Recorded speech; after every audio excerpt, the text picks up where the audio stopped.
Hey, what's going on, ladies and gentlemen? It's Mano 777, and we're back inside of Destiny here with the fastest and best way for you to rank up to light level 400 in Destiny in Rise of Iron. We've seen a preview of the Destiny update 2.4.1. It's going to be giving you a number of opportunities to raise your light level up to 400. So this video is going to break down and give you strategies on how to rank up to light level 400 as fast as you possibly can. So with that, let's get to it.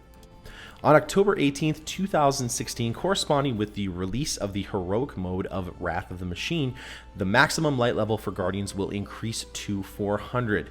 Some things that you need to know about that: Wrath of the Machine and the patch are going to come out at slightly different times. The patch is going to drop around noon Pacific Daylight Time, and the heroic mode for Wrath of the Machine is going to come out a couple hours later at 2 p.m. Pacific Daylight Time.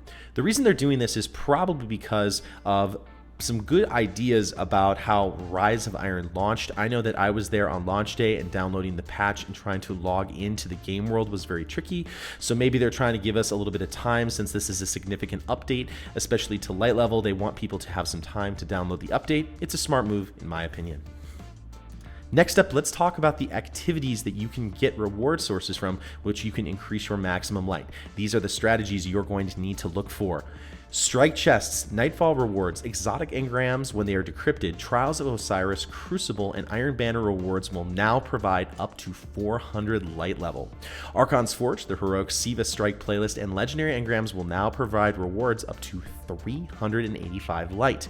The rare blue engrams and the Siva Strike playlist, that's the basic Siva Strike playlist found in the Vanguard directory, will now provide rewards up to 365 light. The recommended light level for the activities are all going to stay the same, except the Nightfall, which is going to be increased to a recommended light level of 380.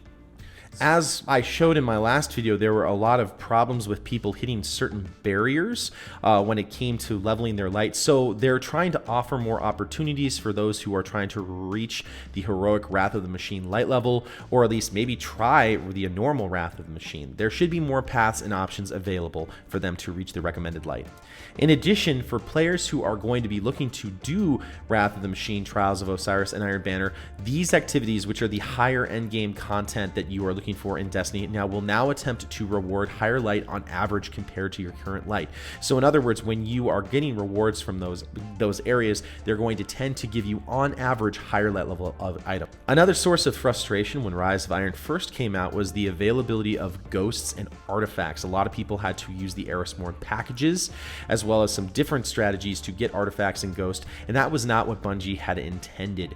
Bungie had always intended Archon's Forge as to be kind of an endgame, kind of middle lane activity to get you to the light level that you need to get for the raid. However, when it first dropped, it didn't actually do the thing that it was supposed to do. It didn't work as intended. So as such, artifacts and ghosts have now been added to the Archon's Forge completion rewards. These items are now going to drop at 400 light level.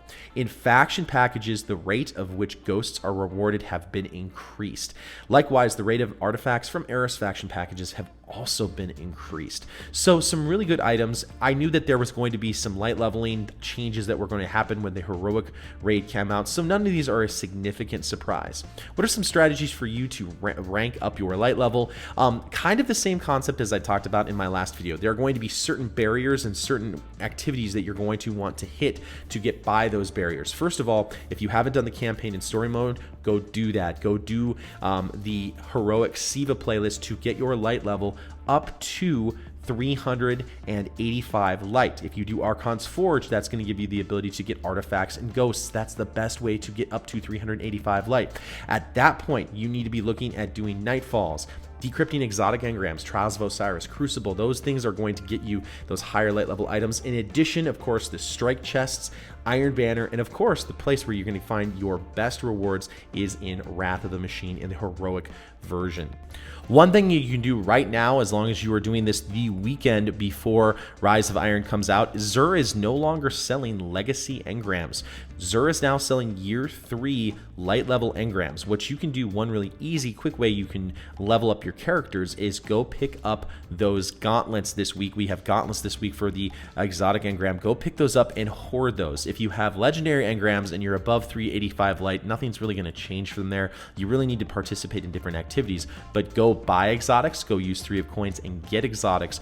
Go do and get strike chests and get those skeleton keys. Make sure you do the nightfall every single week. Make sure that you get those exotic engrams. Check out the factions when you get an opportunity to. They didn't really define if the faction packages were going to raise their light level. They didn't specifically bring that up, so it's possible that faction package leveling might be capped at 385. Thereby, you might have to actually go out and play the game. I know a lot of people are like, just boost your faction packages and light levels will drop. However, I think that Bungie is probably going to put a cap on that. So guys, that's going to bring us to the end of the video. We are going to be attempting to pursue the world's first heroic mode on my Twitch live streams. It's just twitch.tv/manodestra777. Come check that out if you're okay checking out some spoilers for heroic mode, but we're going to be chasing along with some other streamers and some things like that. So we hope to see you in the channel. If you like something in this video, a positive rating would be greatly appreciated. Hit that subscribe button for more Destiny content and more Rise of Iron content. Leave a comment down below. It lets me know that the content I am bringing to you is something that you find valuable. And guys, I will see you next time in the universe of Destiny.